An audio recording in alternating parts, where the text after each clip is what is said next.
Uy, Valentine's na. Paano may celebrate yung tradition? Ano tradition? Yung bibigyan mo ng chocolate yung lalaking gusto mo. Yung bibigyan mo chocolate. Eh, gusto ko si Jake. Ay, ako din. Pareho naman tayo nang bibigyan si Jake. Eh, ako ng chocolate si Jake. Ayoko si Michael. Eh, ako si Michael. Si Jake. Bibigyan ko rin ng chocolate si Jake.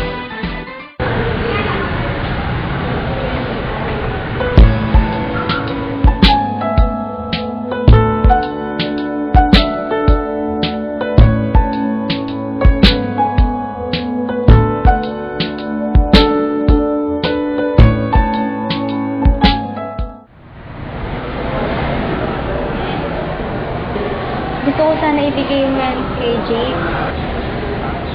Ha? Para kay Jake? Bakit hindi nila ikaw magbigay sa kanya? Nahihiya kasi ako eh.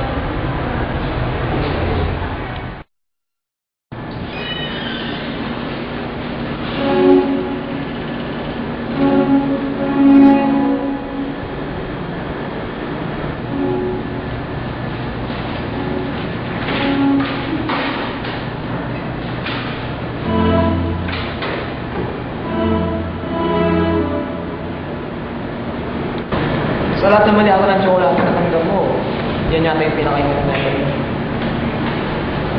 Special kasi ang taong ibigay nito.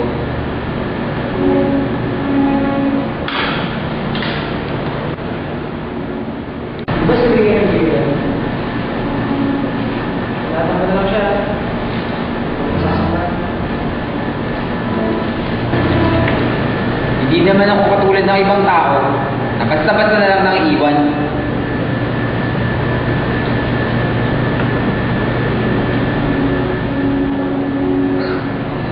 Pero ibig mo sabihin, bakit? Hindi ba totoo?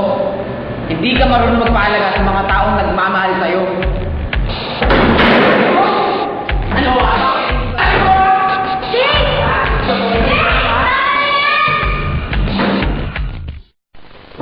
Hindi ko inakalang sa kabila ng pagmamahal na iyon, ay malalamatan naman ang pagkakaibigan namin ni Michael. Mas pinagtuunan ko ng pansin ang kompetensya sa aming dalawa kaysa ang bigyan ng pagkakataong analisahin kung ano nga ba ang tunay na nararamdaman ni Rika sa aming dalawa.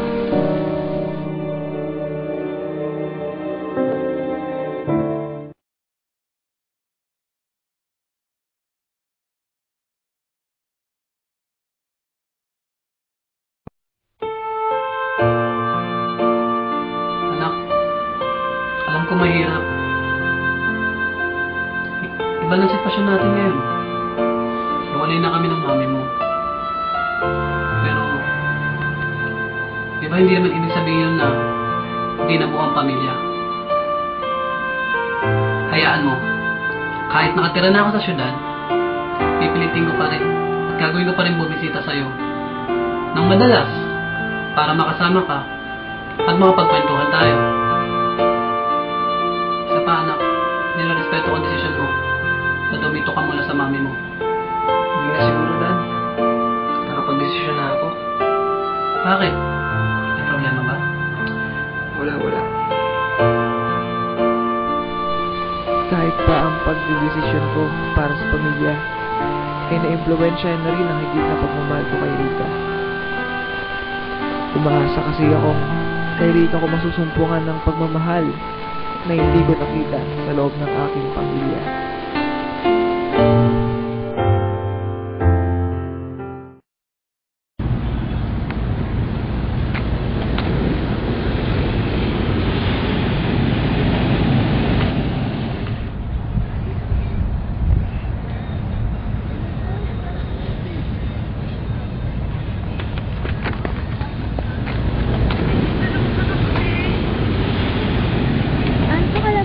Kayo na pa kita hanap sa school eh. Hindi ka na pumasok? Oo eh.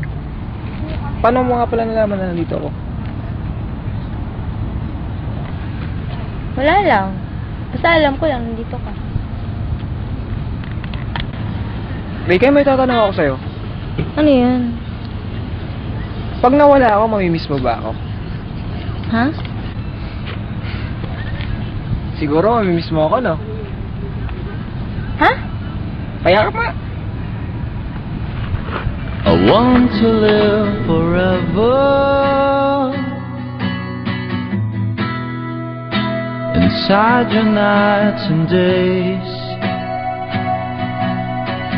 Wish upon a silver cloud, crawling across the moonbeams, a summer night in heaven, between the stars.